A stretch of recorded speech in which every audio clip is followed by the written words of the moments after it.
Sudah belum?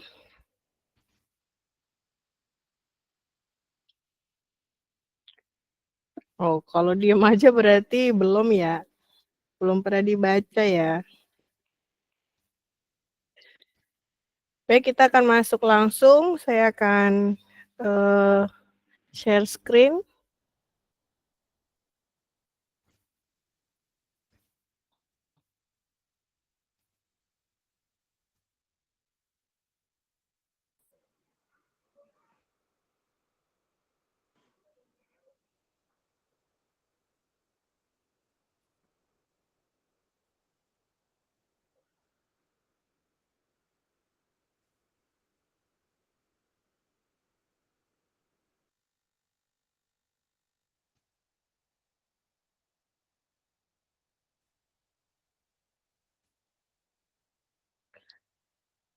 Terlihat?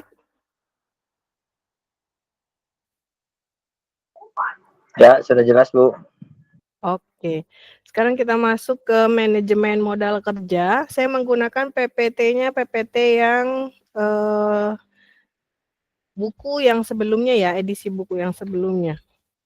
Baik, di sini manajemen modal kerja, kita masuk dulu ke pengertian modal, di mana modal itu terbagi atas dua. Yang pertama itu modal yang digunakan untuk kegiatan investasi, berarti dia modalnya kita miliki fungsinya untuk membeli aktiva tetap atau untuk membeli aset tetap, ya.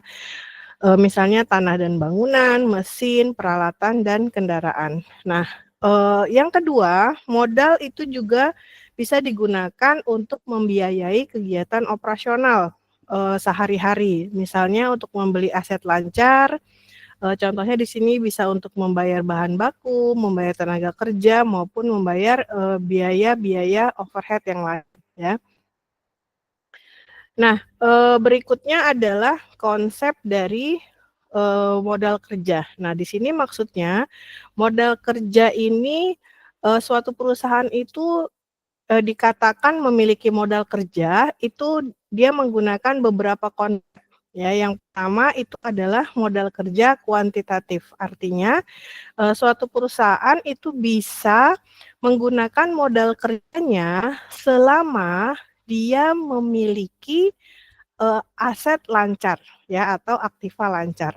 Nah, bagi perusahaan yang menganut konsep ini di mana modal kerja yang dia gunakan itu merupakan total keseluruhan dari aset lancarnya, maka ini disebut sebagai modal kerja kuantitatif. Jadi, selama kita punya aset lancar, maka aset lancar tersebut bisa digunakan sebagai modal kerja, yaitu untuk membiayai kegiatan operasional.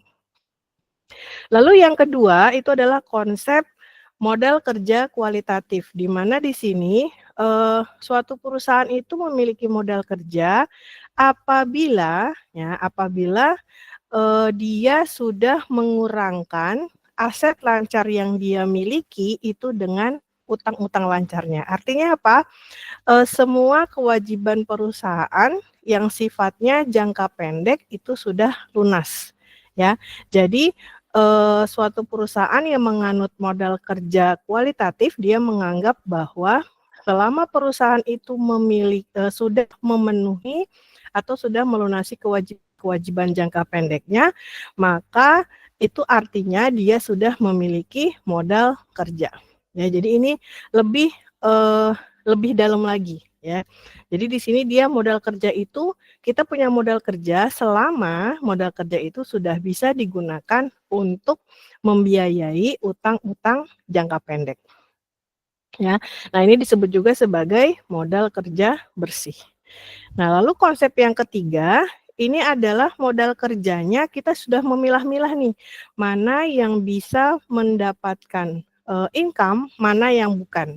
Jadi disebut juga sebagai modal kerja fungsional. Nah, di mana modal kerja fungsional ini, modal kerja yang kita miliki itu harusnya itu bisa memberikan penghasilan, ya, penghasilan atau income bagi perusahaan. Nah, baik itu sesuai tujuan perusahaan dan dia harus dalam satu periode akuntansi. Nah, sehingga bagi perusahaan yang menganut konsep ini, maka modal kerja itu akan dibagi menjadi 3 fungsi, ya. Yang pertama, modal kerja yang bisa dapat digunakan untuk menghasilkan income. Lalu yang kedua, modal kerja potensial itu berarti modal kerja, income-nya nggak didapat pada saat itu juga, tetapi dia dapat digunakan mungkin pada periode mendatang, ya. Dan yang ketiga itu adalah bukan modal kerja. Artinya apa? Modal kerja ini tidak bisa digunakan sebagai sumber dari income atau yang akan memberikan penghasilan langsung. Nah, apa saja kalau kita mau lihat dari modal kerja fungsional ini? Nah, modal kerja yang diharapkan itu dapat memberikan income itu adalah masuk dalam kategori di sini ada kas, ya, ada kas, lalu ada piutang setelah dikurangi dengan profit margin, lalu ditambah persediaan dan ditambah dengan penyusutan, ya. Kemudian modal kerja potensial berarti dia income-nya kita akan terima, tetapi bukan pada saat periode akuntansi tersebut, ya. Jadi apa saja yang masuk dalam kategorinya, yaitu surat berharga atau efek ditambah dengan profit margin. Nah, modal kerja yang dianggap tidak dapat memberikan penghasilan secara langsung itu adalah komponen aset tetap. Ya, di sini berarti ada komponen tanah, ada bangunan, ada mesin, dan aset tetap lainnya. Ya, bisa dipahami? Bisa, Bu. Ya, jadi kalau kita ngomongin modal kerja itu berarti yang digunakan untuk kegiatan operasional. Nah, di sini konsepnya bisa beda-beda. Satu perusahaan itu memandang modal kerja. Ada yang modal kerjanya selama kita memiliki aset lancar, maka operasional perusahaan itu sudah bisa dibiayai. Nah, lalu kalau kita menganut konsep yang kualitatif, berarti selama kita sudah bisa memenuhi kewajiban-kewajiban jangka pendek kita, maka kita dianggap sudah memiliki modal kerja. Nah, sedangkan kalau modal kerja fungsional itu berarti kita memilih modal kerja itu yang dianggap menghasilkan penghasilan atau income secara langsung. Makanya di sini dia membagi menjadi 3 kategori, ya. Yang bisa menghasilkan income langsung berarti dianggap sebagai modal kerja, yang dianggap dapat menghasilkan income tetapi tidak pada saat itu juga disebut sebagai modal kerja potensial, dan yang dianggap tidak akan menghasilkan income secara langsung maka disebut sebagai bukan modal kerja, ya. Nah, di sini kalau kita lihat, ya, kita lihat di contoh soal di halaman 92. Ya, di sini ada laporan keuangan berupa neraca, ya, dan di bawahnya itu ada keterangan, yaitu ada penyusutan bangunan, ada penyusutan mesin, ada penyusutan kendaraan, dan profit margin sebesar 30%, ya. Nah, kalian diminta dari situ berapa total modal kerja kotor atau modal kerja kuantitatifnya. Maka di sini kita bisa lihat bahwa modal kerja kuantitatif itu merupakan seluruh aset lancar yang dimiliki oleh perusahaan. Berarti nilainya adalah sebesar 341.850.000, ya. Nah, jadi di sini aset modal kerja kuantitatif atau modal kerja kotor dia merupakan total aset lancar yang dimiliki oleh PT ZAF, ya. Lalu berapa modal kerja bersihnya? Berarti selisih antara aset lancar dikurangi utang lancar. Nah, kita lihat di sini. Total aset lancarnya adalah 341.850.000, sedangkan utang lancarnya adalah 65.500.000.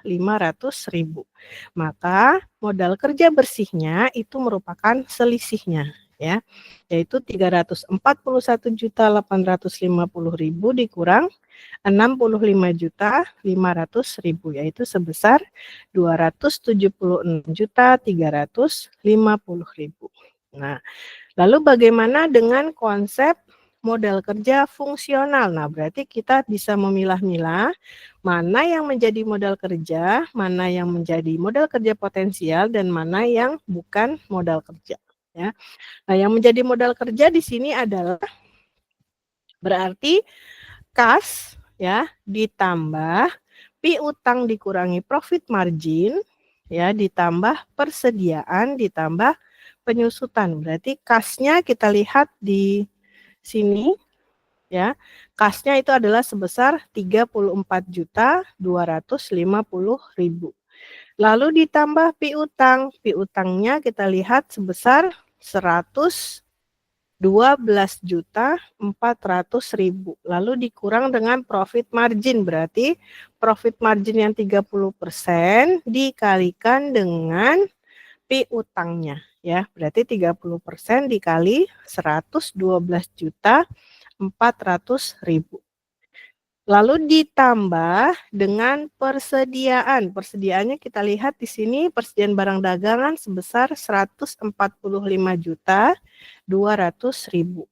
Dan ditambah dengan penyusutan-penyusutan itu berarti ada di kolom keterangan ya. Total penyusutannya itu berarti 3 juta ditambah 50 juta ditambah 13.650.000. Sehingga total modal kerjanya sama dengan di sini 324.780.000. Paham ya?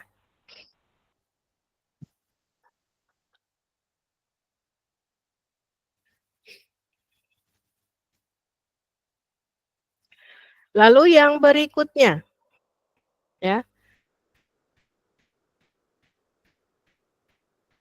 Ya, berikutnya adalah modal kerja potensial.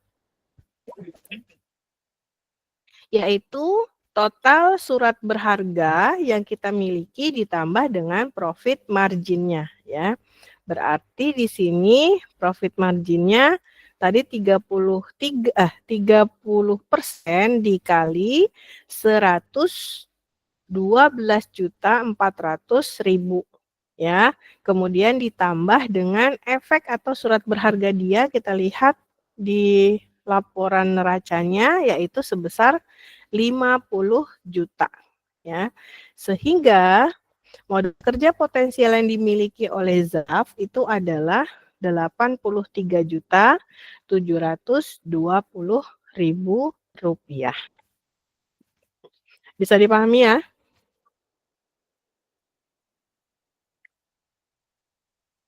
Halo?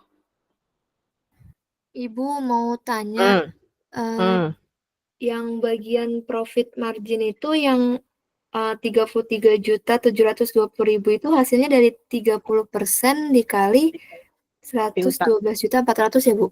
Ya, Oh, dikali piutang. makasih, Bu.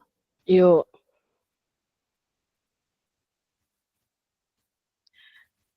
Itu profit margin itu berasal dari ini ya, dari apa? Dari laba, kita perhitungan laba kotor ya. Profit margin perusahaan, masih ingat nggak profit margin rumusnya apa? Yaitu laba bersih dibagi dengan penjualan ya. Jadi kalau misalnya nanti di soal itu dia tidak ada keterangan persentase profit marginnya, tetapi di situ kalian ada tertera laporan keuangan, laporan laba ruginya. Ya, berarti kalian bisa hitung sendiri berapa nilai profit marginnya. Nah, berhubung di sini yang diketahui itu hanya bentuk teraca saja, jadi profit marginnya itu dia sudah diketahui dalam bentuk persen. Ya, tapi kalau nanti dia akan diketahui itu adalah laporan laba rugi, berarti profit margin didapat dari laba bersih dibagi dengan penjualan dikali dengan 100%. Ya, itu adalah menghitung persentase laba bersih atau profit margin. Ya. Ditambahkan itu di situ di apa di bukunya. Itu rumus profit margin seperti itu ya. Laba bersih dibagi penjualan dikali 100%. ya. Baik. Kemudian kita masuk ke dalam yang bukan merupakan modal kerja, berarti seluruh aset tetap perusahaan itu dianggap tidak bisa mendatangkan penghasilan atau income secara langsung. Nah, berarti kalian lihat di situ di laporan neracanya mana saja yang menjadi aset tetap, yaitu mulai dari tanah sampai dengan kendaraan. Maka total aset tetapnya di sini adalah Rp464.650.000 ya. Sampai sini bisa dipahami?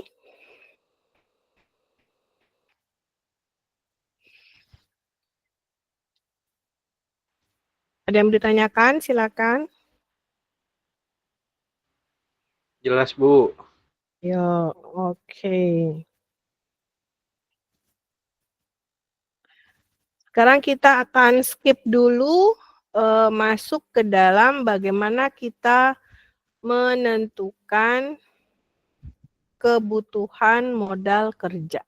Ya, langsung skip ke bagian E di halaman 96.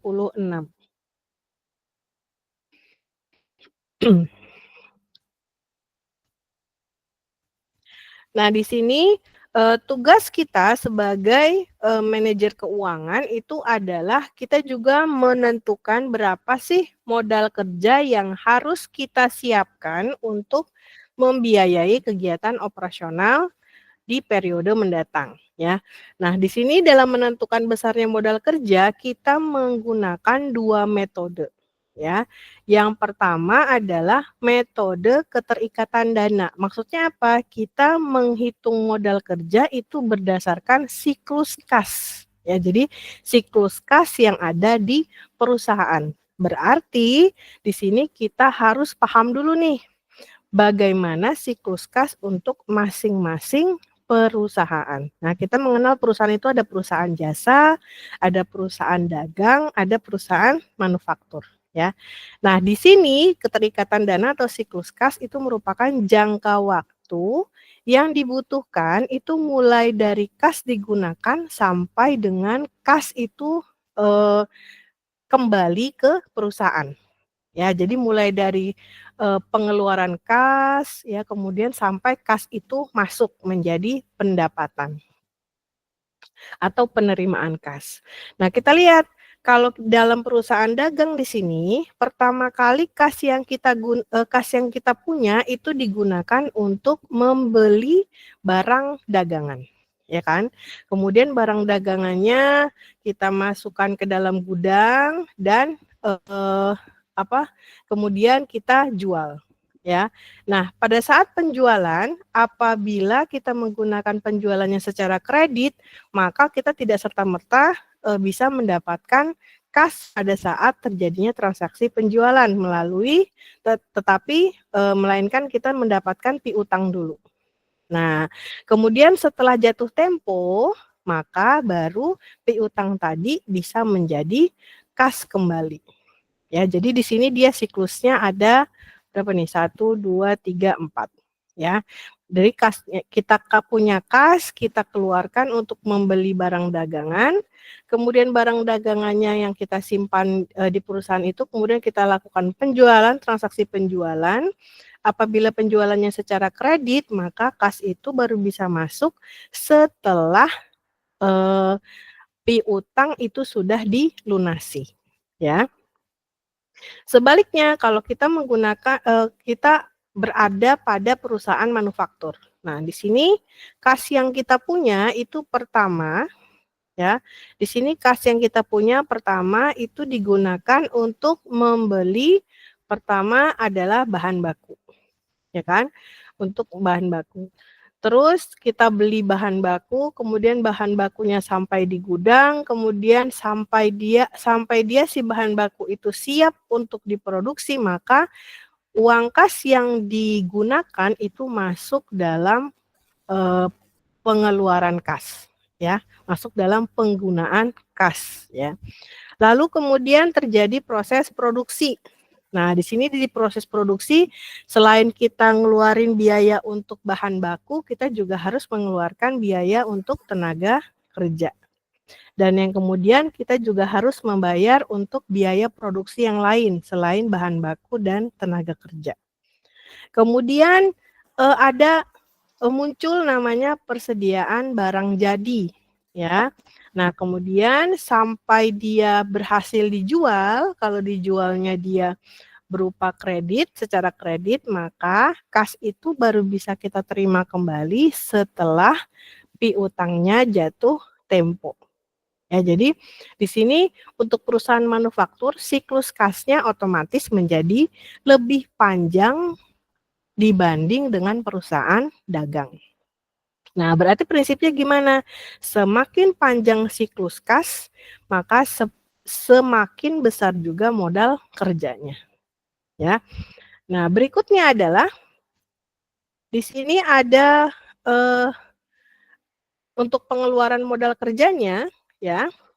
Di sini kita lihat contohnya adalah PTA berencana memproduksi 1.200, ini halaman 97 ya.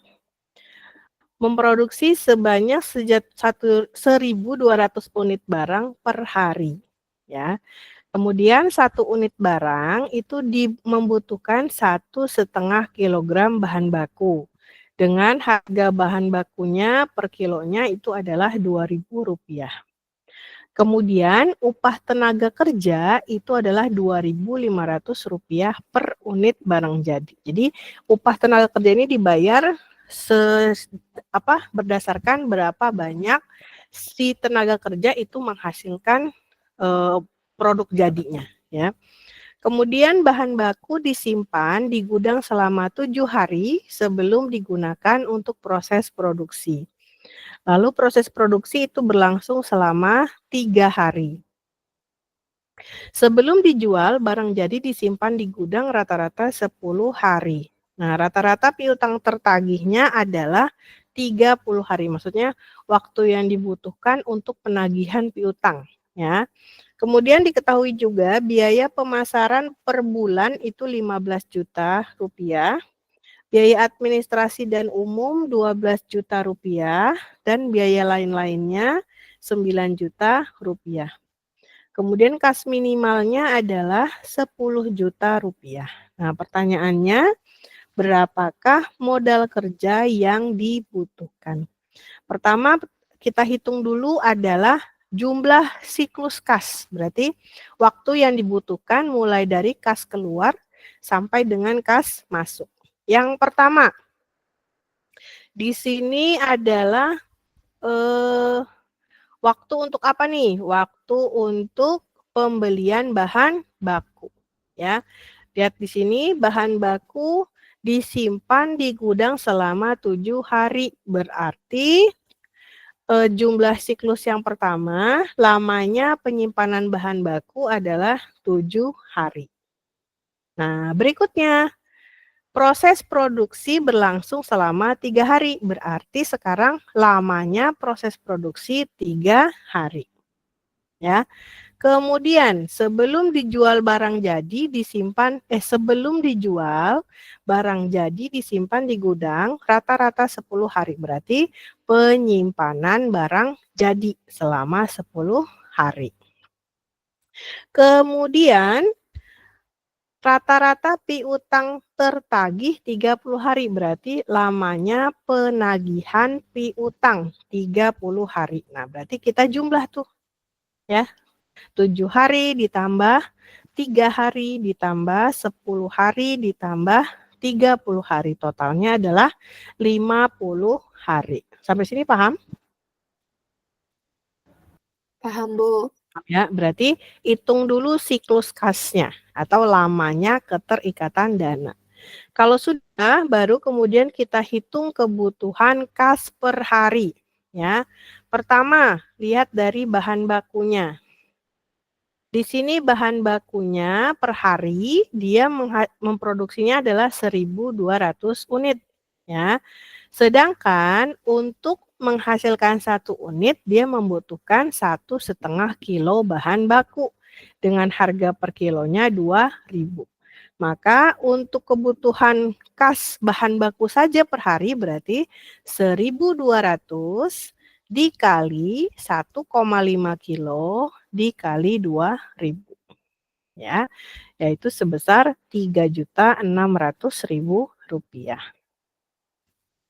Nah, berikutnya tenaga kerja. Di sini tenaga kerjanya, upah yang dibayarkan itu berapa banyak tergantung dengan berapa banyak dia bisa menghasilkan barang jadi. Berarti kita harus kalikan dia dengan total unit barang jadi per harinya.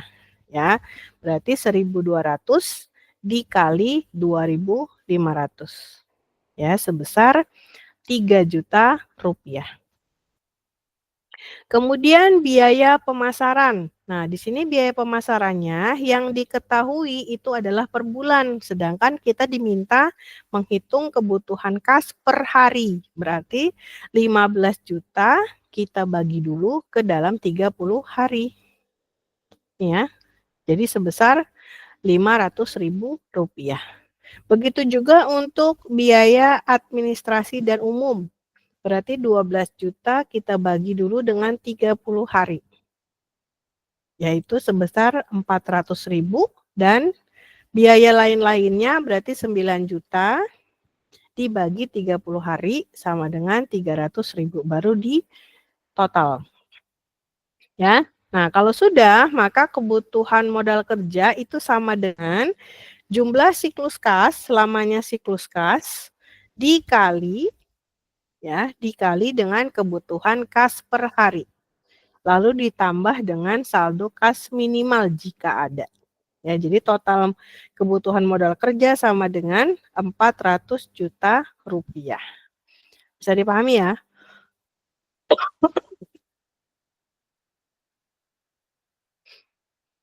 Paham ya? Paham, Bu. Oke. Dicoret-coret aja itu bukunya nggak apa-apa. Ya.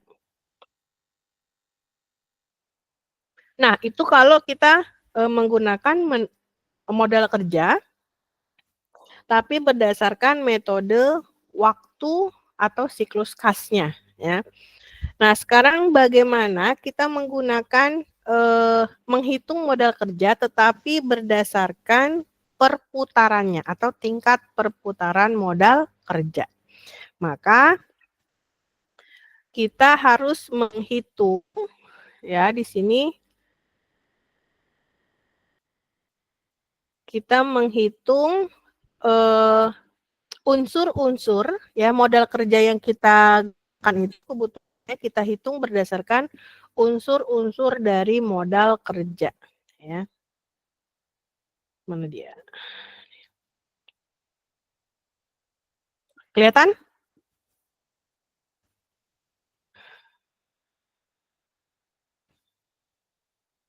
Kelihatan nggak PPT-nya? Kelihatan, Bu. Kelihatan, Bu. Kelihatan Bu, jelas. Oke, tadi pertanyaannya apa? Kalau profit marginnya tadi tidak diketahui ya?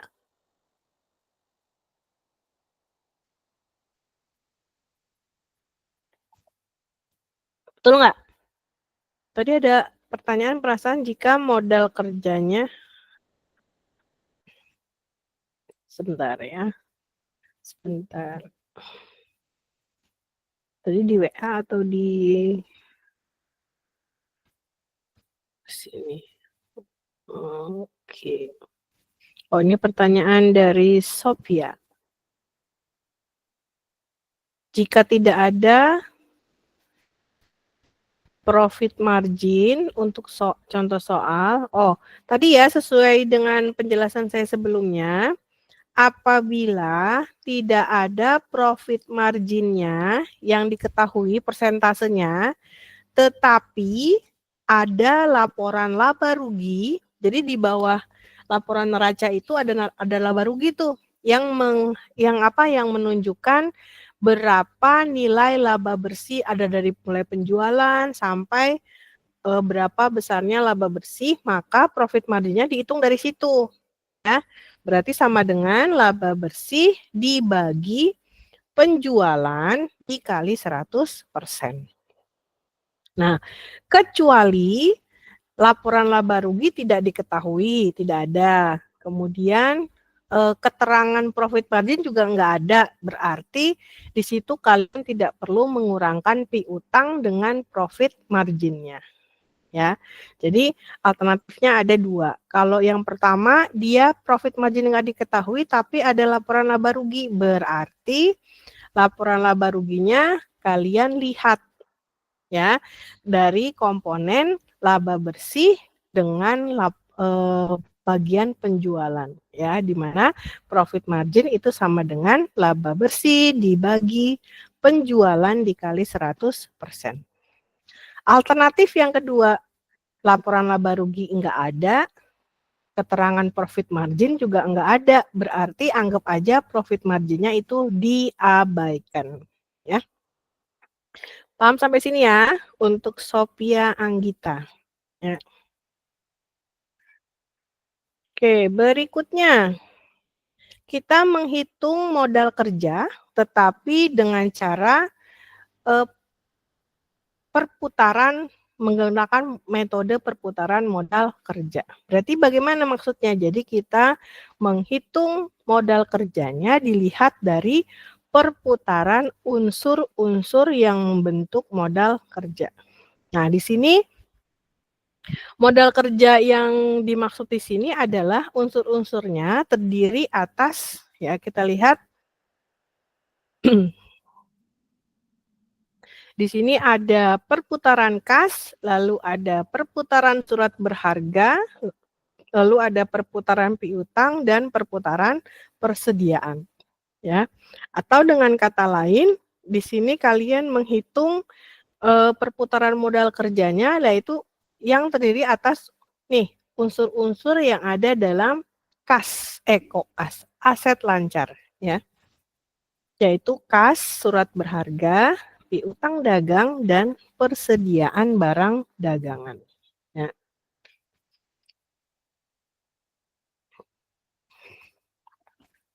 Oke, sekarang kita mulai. Di sini contohnya ada PT Z. Ya. Di sini ada laporan neraca, lalu juga ada laporan laba rugi. Nah, kemudian di paling bawahnya itu juga ada keterangan penjualan tahun 2000, oh di sini 2017 berarti ya. Penjualan tahun 2017 itu sebesar 2M ya, atau 2 miliar. Nah, kalian diminta hitunglah kebutuhan modal kerja tahun 2017. Sedangkan kalau di buku kita itu adalah tahun menghitung modal kerja tahun 2023. Nah, langkah-langkahnya seperti ini ya. Jadi kalian menghitung kebutuhan modal kerja menggunakan metode perputaran, itu guide-nya ada, kalian harus menyelesaikannya menggunakan 4 langkah ya. Yang pertama adalah menghitung perputaran dari unsur-unsur modal kerja. Ya. Berarti lihat dari aset lancar yang dia miliki.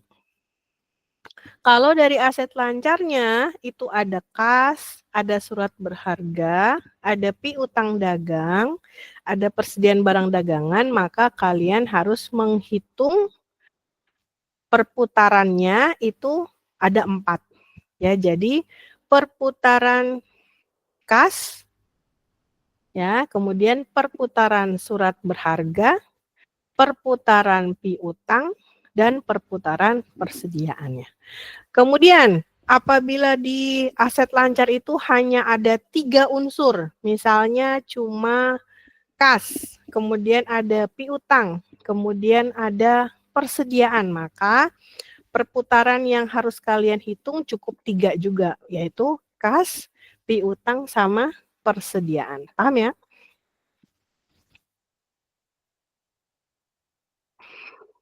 Paham nggak? Paham, Bu. Jadi disesuaikan kan ya, Bu? Yes, jadi disesuaikan dengan aset lancar yang dimiliki, ya. Nah, kalau sudah, berarti sekarang kita hitung rumus perputaran itu penjualan dibagi komponen aset lancarnya, ya. Kalau dia kas berarti penjualan dibagi kas. Kalau dia perputaran surat berharga berarti penjualan dibagi surat berharga, ya, sampai dengan persediaan. Kalau sudah menghitung berapa perputarannya, langkah yang kedua adalah menghitung periode dari perputaran, ya, atau umurnya, ya. Umur rata-rata masing-masing aset lancar atau unsur modal kerja. Nah, berarti sekarang dari kas, periode perputaran kas tadi kan dapatnya 36 ya. Nih, 36 kali nih. Maka menghitung periode atau umur kasnya adalah 360 dibagi 36. Kita menggunakan 360 ya, bukan 365. Ya. Kemudian untuk surat berharga, tadi dia perputarannya 25, berarti periodenya adalah 360 dibagi 25. Nah, kemudian untuk piutang, tadi kita perputarannya 11 nih sudah didapat, maka periodenya adalah 360 dibagi 11. Ya. Satuannya adalah hari karena 360 itu jumlah hari dalam 1 tahun, maka satuannya pasti hari, ya. Sedangkan periode perputaran persediaan tadi sudah kita dapat nilai perputarannya 9, maka periodenya 360 dibagi 9, ya. Lalu ditotal. Sehingga total periodenya adalah 97 hari. Oke. Lalu langkah yang ketiga, hitung perputaran modal kerja keseluruhan, ya. Maka di sini modal kerjanya adalah, tadi kan kita sudah dapat nih, total periode modal kerja adalah 97 hari. Maka menghitung perputaran modal kerjanya 360 dibagi 97. Itu sama dengan 4 kali. Ya. Maka modal kerja yang dibutuhkan 2017 itu sama dengan penjualan, ya, penjualan di tahun depan, ya, dibagi dengan perputaran modal kerja. Ya, jadi di sini diketahui penjualan tahun 2017 ya, kalau di buku penjualan tahun 2023 ya, itu nilainya 2M. Maka berapa kebutuhan modal kerjanya? Berarti 2M dibagi 4 sama dengan 500 juta rupiah. Bisa dipahami sampai sini?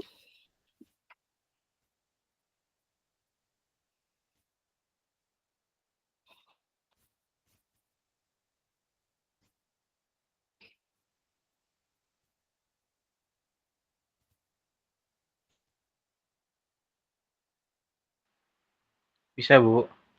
Oke. Kalau begitu sekarang kita coba latihan soalnya. Kita latihan soal itu di halaman 100, nomor 1.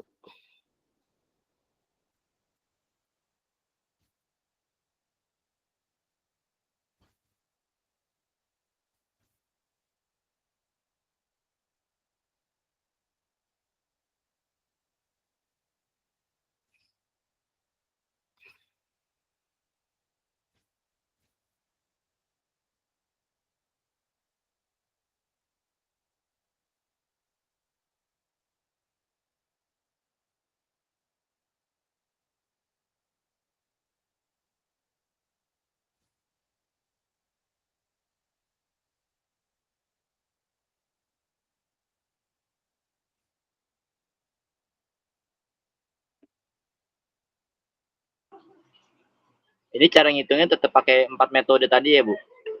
4 langkah. Ya, 4 langkah. Metodenya ada 2. Oke, sekarang kita masuk ke soal latihan bagian F.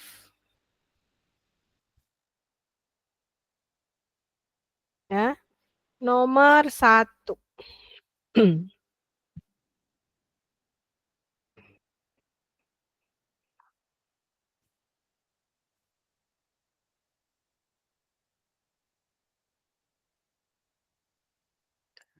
Nah, nomor 1 itu menggunakan metode apa?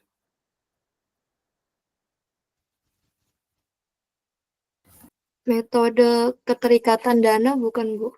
Yes, berarti di sini kita lihat ke halaman yang 97 ya contohnya ya.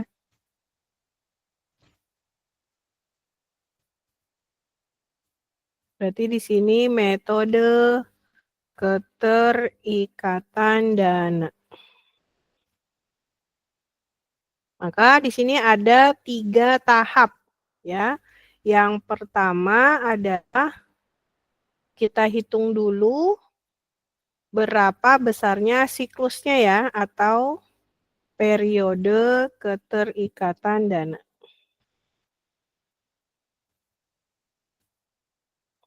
Lalu yang kedua, menghitung kebutuhan kas per hari. Baru yang terakhir adalah menentukan kebutuhan modal kerja.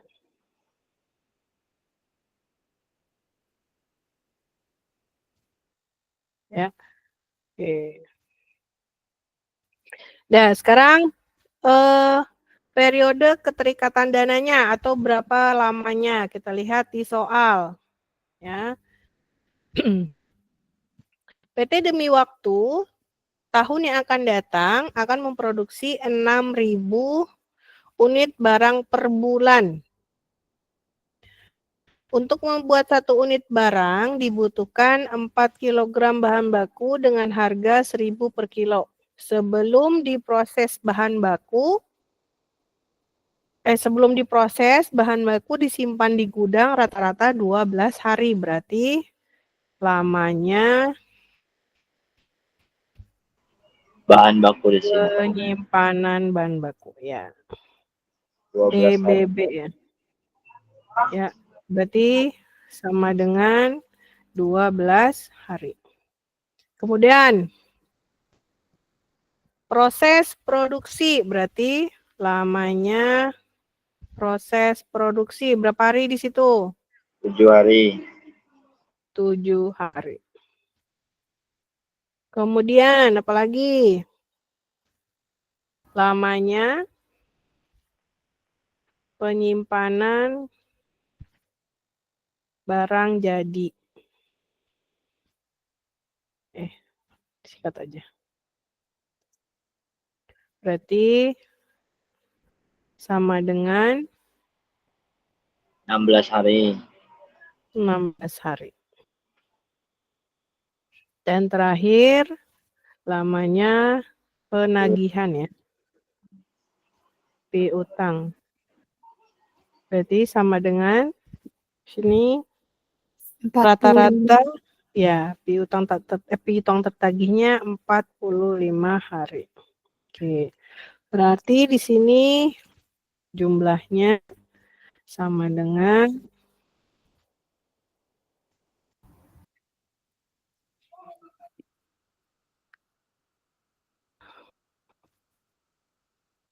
80 hari, Bu. 80.000. Yang benar. 12 tambah 7, 19. Tambah 16 berapa? 19 tambah 16.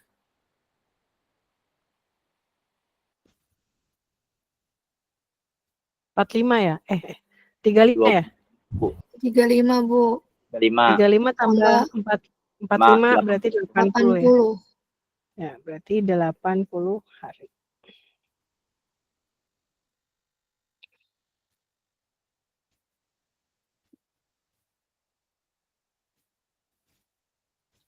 Sampai sini bisa?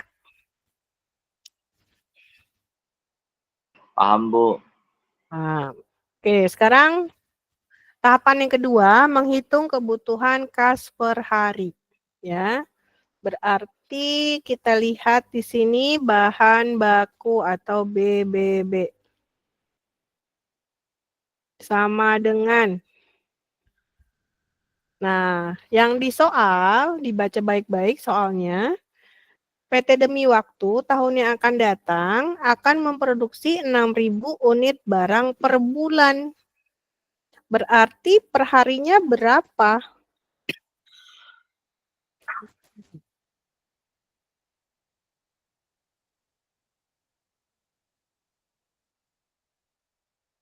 $200, Bu. 200, Bu.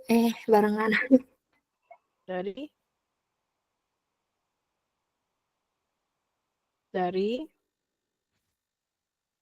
6.000 dibagi 30 hari. 6.000 dibagi 30 hari. Oke. Berarti 6.000 dibagi 30 hari lalu dikali dengan di sini setiap satu unit barang membutuhkan 4 kilogram. Ya. Berarti dikali 4 kilo dikali dengan setiap kilo harganya berapa di situ? 1.000 ya, berarti dikali 1.000. Sama dengan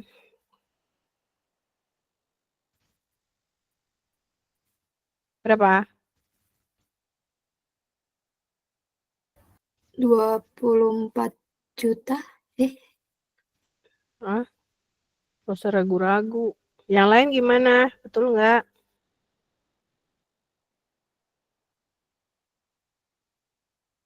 Hah? 800.000, Bu. Hah? Coba. 6.000 dibagi 30. 6.000 dibagi 30 sama dengan 200 dikali 4 dikali 1.000. 800.000, Bu. Oh, 800.000 ya. 800.000. Oke, lanjut. Tenaga kerja. Tenaga kerja bayarnya sesuai dengan unit yang dihasilkan ya. Berarti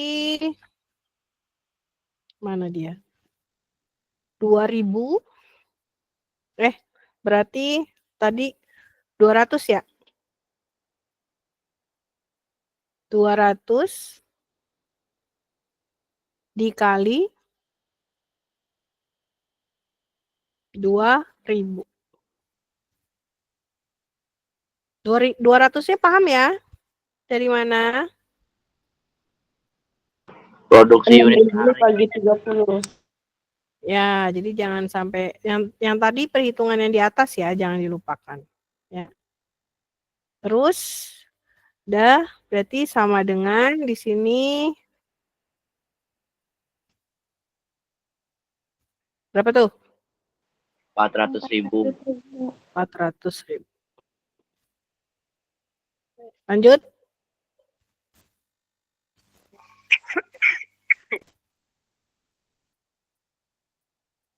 Di situ Biaya apa lagi? Biaya pemasaran. Sama dengan biaya pemasarannya sebulan 15 juta. Berarti 15 juta dibagi 30 hari.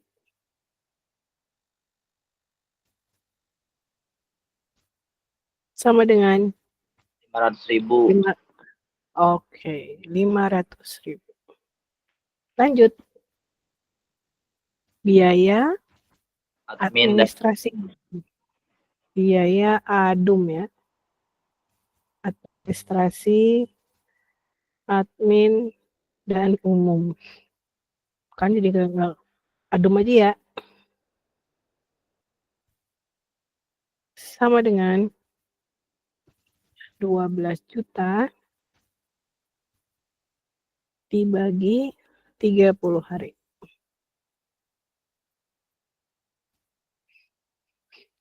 Sama dengan 400.000.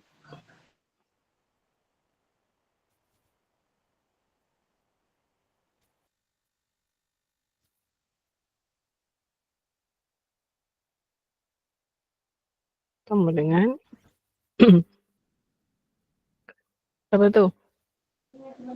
2.100.000. 2.100.000. 8 tambah 4, 12 tambah 5, 17 tambah 4. Ya, oke. 2.100.000.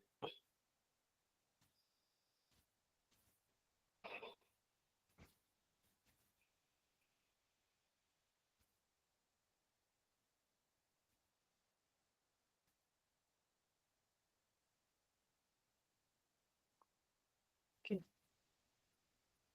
Berikutnya, kebutuhan modal kerja berarti sama dengan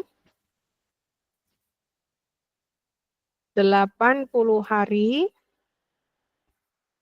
dikali 2.100.000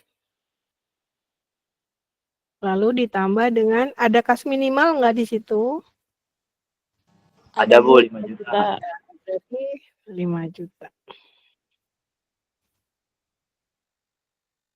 Sama dengan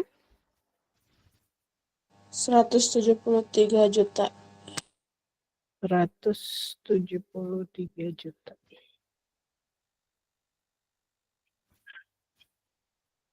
Bisa ya?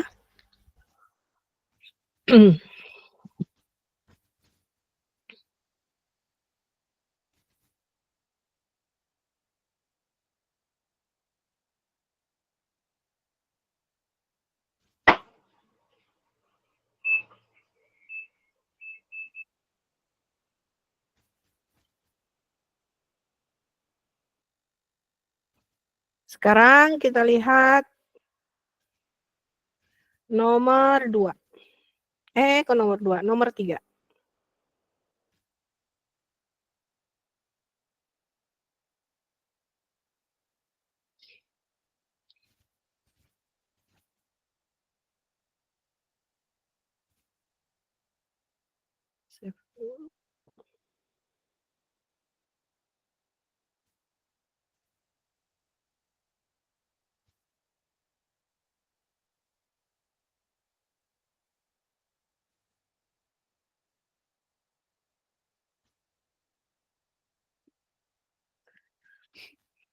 Sudah?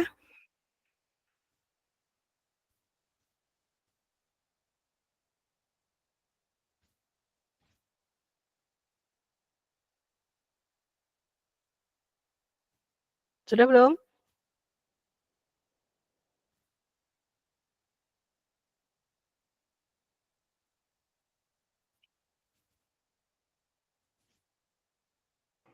Ya, sudah Bu. Oke, kita lanjut ke nomor 3 ya. Nah, nomor 3 ini soalnya gabungan dari pembahasan konsep modal kerja sampai dengan menghitung modal kerja. Ya, tolong diperhatikan baik-baik di sini, karena agak banyak.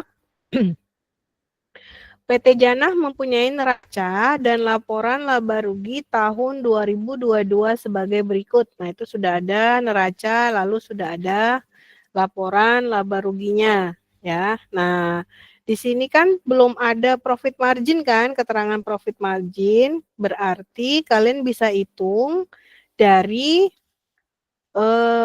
keterangan di laporan laba ruginya, ya. Di sini diketahuinya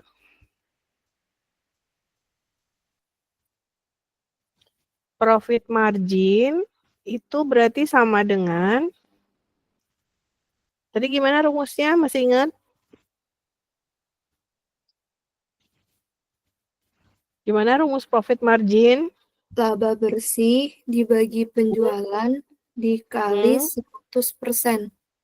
Oke, berarti profit marginnya sekarang di sini 3850 dibagi 36.000 lalu dikali 100%. Sama dengan berapa persen? 3850 dibagi 30. Berarti 10,69. Berarti kita bikin aja 10,70% ya.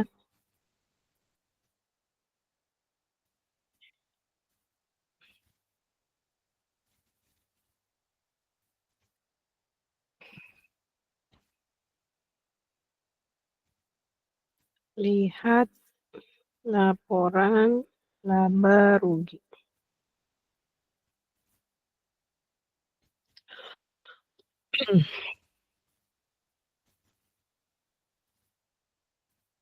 Ditanya A. Modal kerja kuantitatif. Berarti itu sama dengan apa? Disebut juga sebagai modal kerja kotor, ya. Atau modal kerja bruto. Maka itu sama dengan jumlah aset lancar. Maka sama dengan berapa di situ? Jumlah aset lancarnya berapa? 7.920. Aset lancar. Itu Dua. total aset.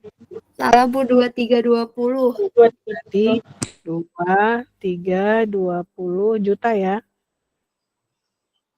Berarti 2 triliun 320 juta ya. Karena di situ dalam jutaan ya. Oke. Berikutnya yang B yang ditanya itu adalah modal kerja kualitatif. Kualitatif. Maka modal kerja atau sama dengan modal kerja bersih. Sama dengan aset lancar dikurang utang lancar. Oke. Sama dengan berapa tuh aset lancarnya? Tadi 2320 juta dikurang utang lancar 1650 juta. Sama dengan 670. berapa?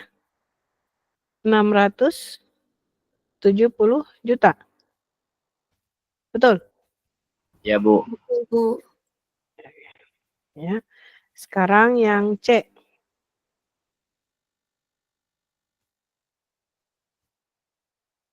Yang C adalah modal kerja fungsional.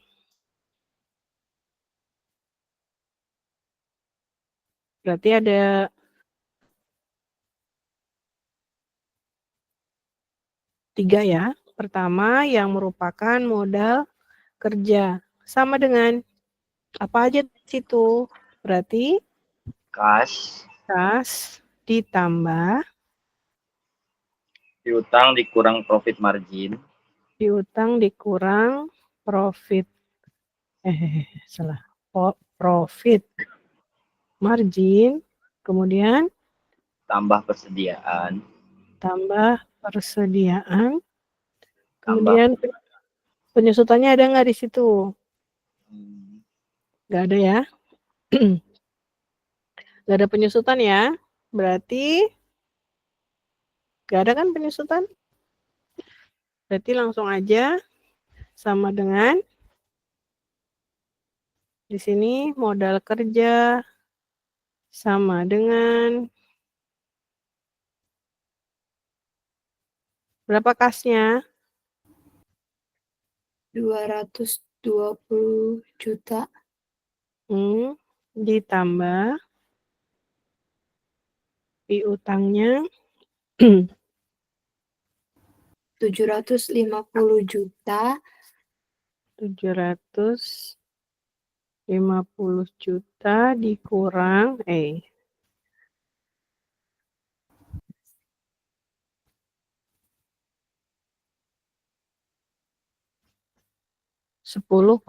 ya. 10,70% dikali 750 juta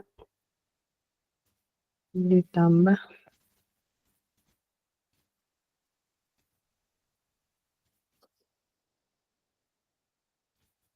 persediaan. Betul nggak? Ditambah persediaan kan ya?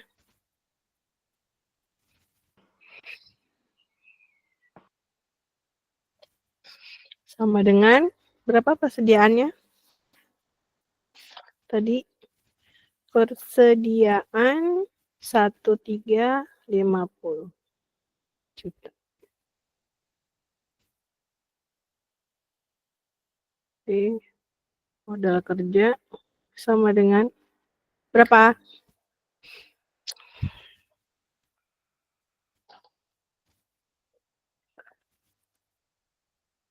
Yang lain jangan tidur ya.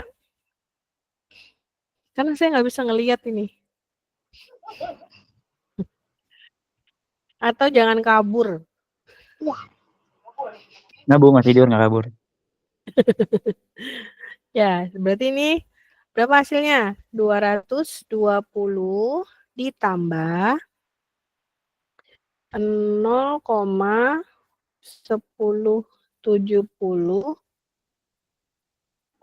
dikali 750 ditambah 1.350 sama dengan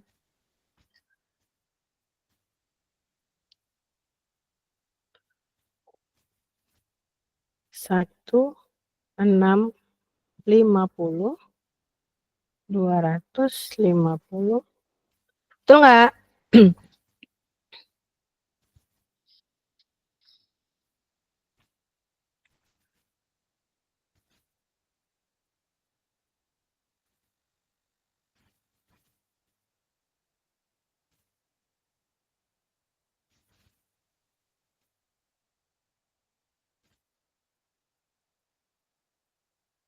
Betul nggak?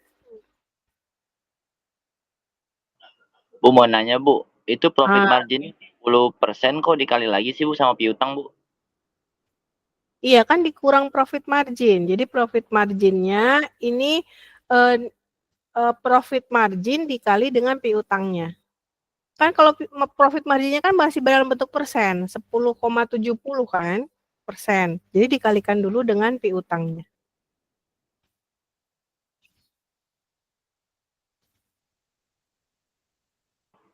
Oh berarti profit margin tuh udah termasuk sama piutang Bu ya? Udah rumusnya gitu lah Bu ya?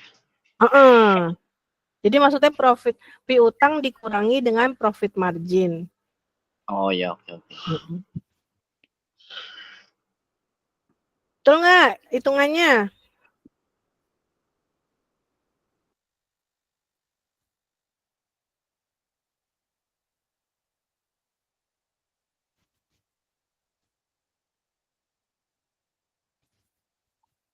Halo? Dari kemana ini?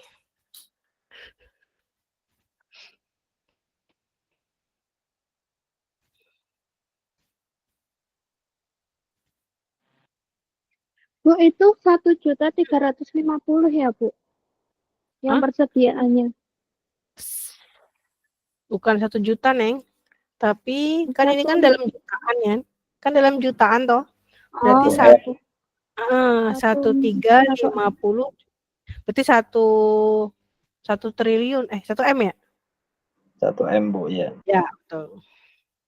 Kan hasilnya itu 1650,250. Nah, terus cara ngitungnya kalian kalikan dulu dengan 1 juta. Jadi untuk lebih gampang, hitungnya itu jutanya nggak usah diikutin dulu, biar nggak pusing. Jadi 220 ditambah dalam kurung 750 Ini berat nggak sih? Jangan-jangan salah. Kalau saya ngitung dulu ya. Kayaknya salah deh. Ulang-ulang. 220 ditambah buka kurung 750 dikurang buka kurung lagi 0,1070 dikali salah kayaknya nih. 750 tutup kurung 2 kali ditambah 1350. Oh, salah ya. 2M Harusnya ya, Pak? nilainya betul. Salah nih, salah. 2M kan 239,75 239,75 ya. Jadi ya. 750 ini 000. Oke. Kalau misalnya keliru ngomong aja. Kok saya beda, Bu? Gitu. Jangan diem baik. Oke, sekarang kita masuk ke modal kerja potensial. Berarti apa tuh modal kerja potensial? Mana aja yang dijadikan modal kerja potensial? Tanah, bangunan, mesin. Surat Tanah, berharga. bangunan, mesin. Modal kerja potensial tuh berarti apa? Modal kerja yang mendatangkan income tetapi tidak pada saat periode berjalan ya, tetapi di periode mendatang. Maka itu bagiannya adalah efek atau surat berharga ditambah profit margin. Ini berhubung surat berharganya enggak ada, maka ini sama dengan berarti ini surat berharga ditambah profit margin. Ya. Berhubung dia tidak ada, maka di sini sama dengan berarti di sini sama dengan 10,70%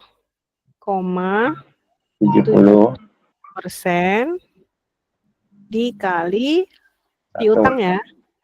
Piutangnya berapa tadi? 750 juta.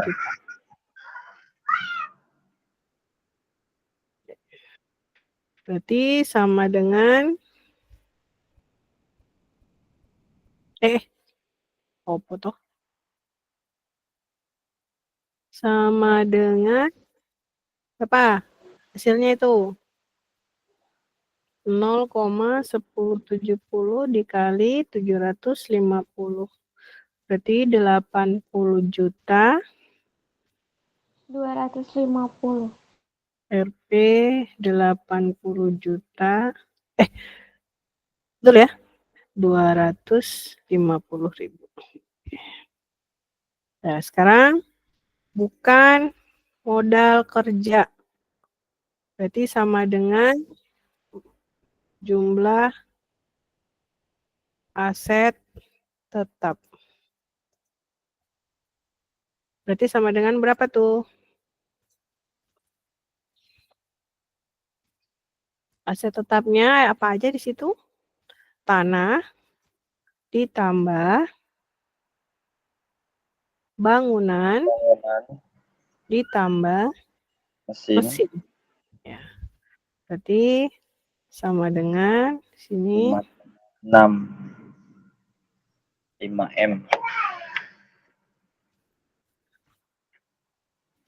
P5M.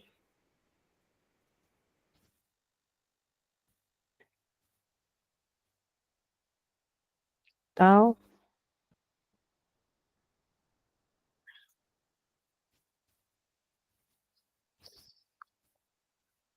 dah. Sampai sini bisa dipahami?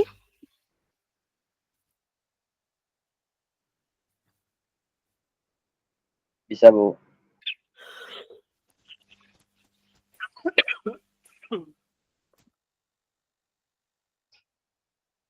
Nah, sekarang bagian D.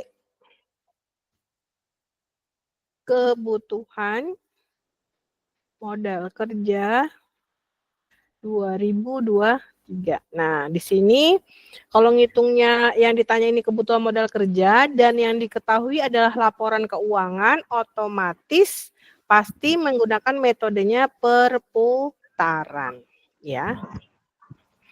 Jadi ada berapa tahap tadi? Ada 4 tahap, ya. Tahapannya adalah yang pertama, Unsur modal kerja. yes, hitung perputaran unsur modal kerja. Lalu yang kedua, hitung periode perputaran modal kerja. Nah, terus hitung Keseluruhan. perputaran adalah modal kerja. Dan terakhir, hitung kebutuhan. Sekarang Modal. hitung perputaran unsur modal kerja. Kita mulai dari perputaran, karena di sini dia ada 3, berarti kita hitung 3 saja ya. Sama dengan penjualannya 36.000 dibagi kasnya 220. Sama dengan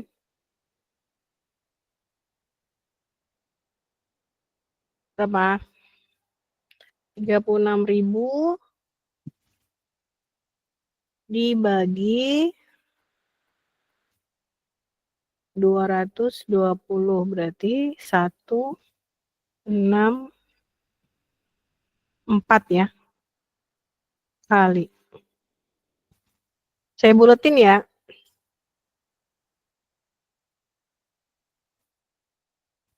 Betul nggak? Ya, Bu, betul, Bu. Betul, Bu. Sekarang perputaran piutang sama dengan 36.000 dibagi piutangnya 750 sama dengan 48, Bu. 48. Alright. Berikutnya perputaran persediaan sama dengan 36.000 dibagi 1.350 sama dengan berapa? 27, Bu. Pas. Kali. Oke. Nah, sekarang periode kas sama dengan berarti 360 hari dibagi 164 sama dengan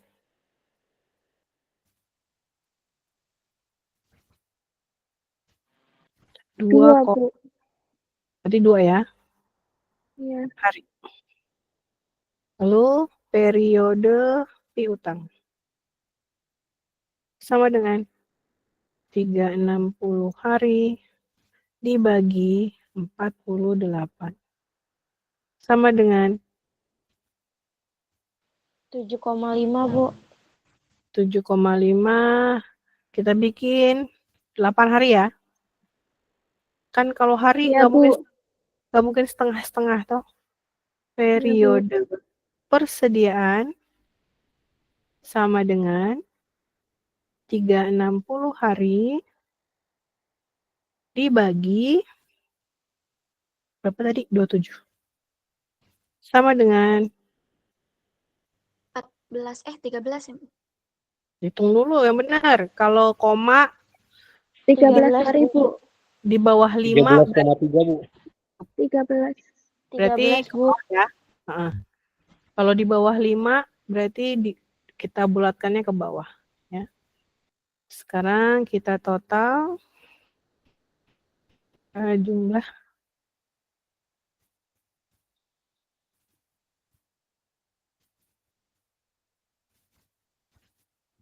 23. Berapa? 23. Bentar.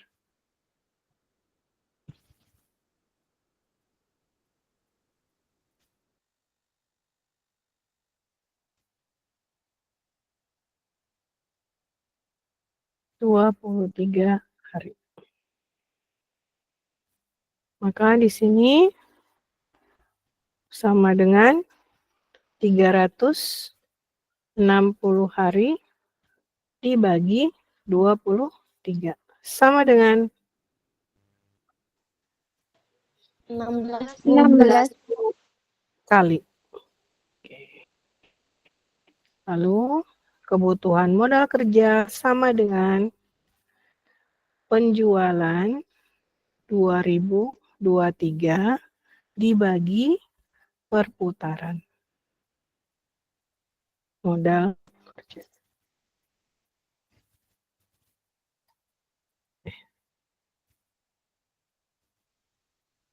Itu sama dengan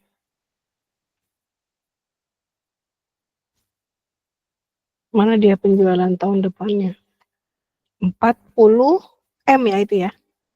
Berarti RP 40 M dibagi 16 kali.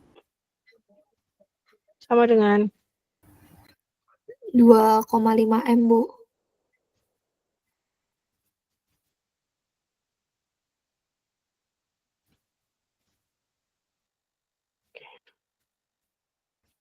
selesai. Ya, kita save. Nanti saya share di grup ya.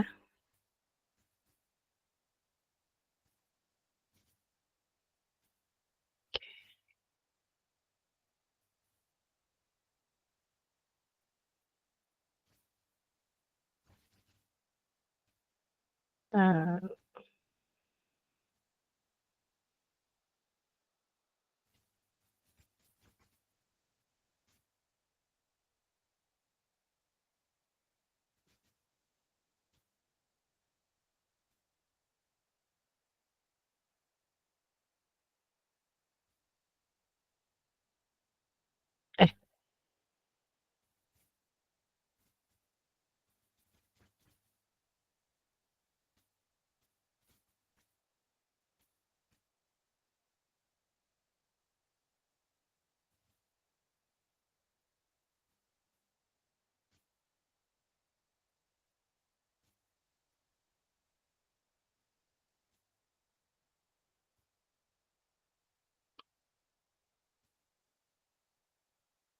Latifah, Hadir, Bu. Gita Rahma, Sini nak. Gita Rahma, Muhammad Novan, Hadir, Bu. Laila, Hadir, Bu. Meiliana, Hadir, Bu. Hani Fitria, Hani hadir. Kayla Fernanda, Hadir, Bu. Muhammad Sofyan, Hadir, Bu. Reza Rahmawati, Hadir, Bu. Gilang Rahmat, Hadir. Stella Haryani, Sela kerja, Bu. Nabila Khairotunisa,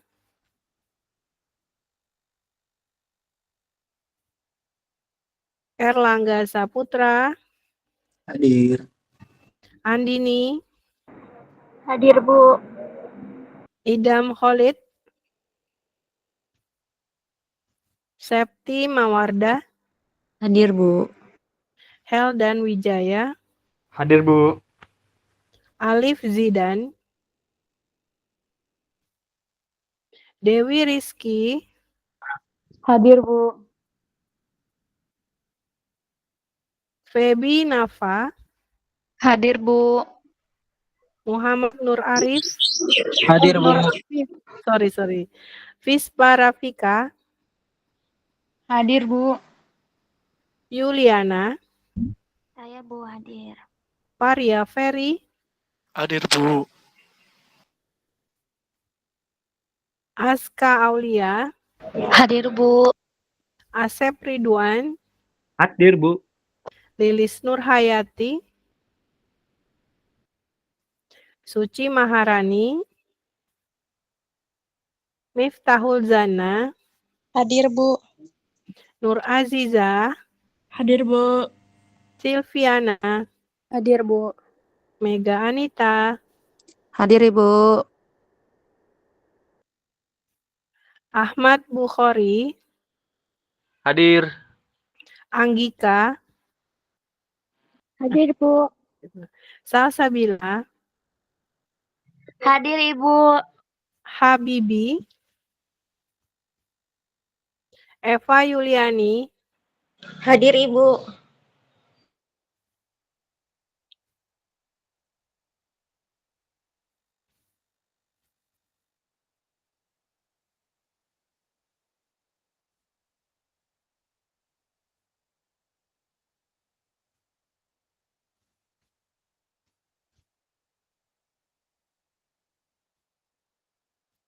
Baik.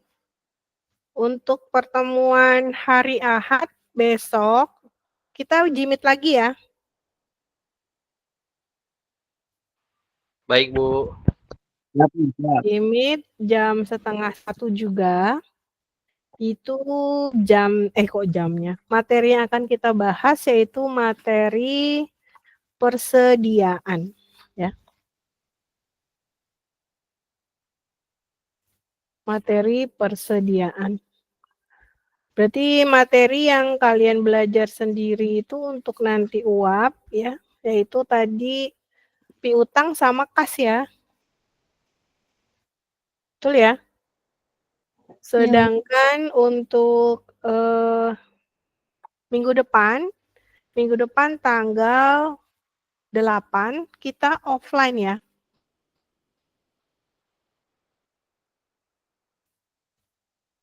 Karena untuk mengganti kelas yang kemarin saya nggak masuk sama, jadi karena kita tidak bisa, kan harusnya kita seyogyanya hari ini offline harusnya, tetapi karena, kenapa Alif? Alif hadir, Bu. Udah di absen belum, Bu? Hah? Alif tadi, coba lihat. Alif. Hadir, Bu, dari tadi. Tapi cuman tadi nggak denger. Why? Lagi di jalan, Bu. Ibu maaf, Ibu kita hadir, Ibu. Siapa? Gita Rahma. Sama, Bu. Nabila juga. Cici juga, Bu. Makanya jangan pada kabur-kaburan. Ibu Lilis hadir. Kan sekarang baru pada nongol. Lilis, makanya itunya tuh gimitnya jangan ditinggal-tinggal. Dah, siapa lagi? Suci, Bu. Suci. Iya, Bu. Mohon maaf ya. Dimaafkan. Terima kasih, Bu.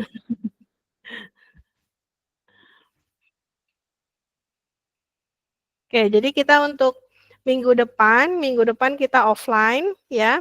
Dan kita akan latihan soal-soal ya, khususnya yang materinya itu kalian pelajari secara mandiri ya. Nah, nanti kalau misalnya mudah-mudahan saya dapat soal UAP yang tahun-tahun sebelumnya ya, jadi ada gambaran ya. Kalau begitu ada yang mau ditanyakan sampai sini? Open book nggak, Bu? Open lah, pasti. Ya nggak boleh buka HP. Jadi materi yang sekarang kan ini Word, kan ini dalam bentuk Word. Jadi kalian nanti boleh ngeprint, boleh kalian tulis ulang di latihan. Ya. Baik, ada lagi yang mau ditanyakan? Tidak ada? Kalau tidak ada, berarti saya akhiri. Terima kasih banyak ya. Sampai ketemu besok di jam 12:30. Wassalamualaikum warahmatullahi wabarakatuh. Waalaikumsalam. Terima kasih ya, Bu. Yo, sampai ketemu lagi.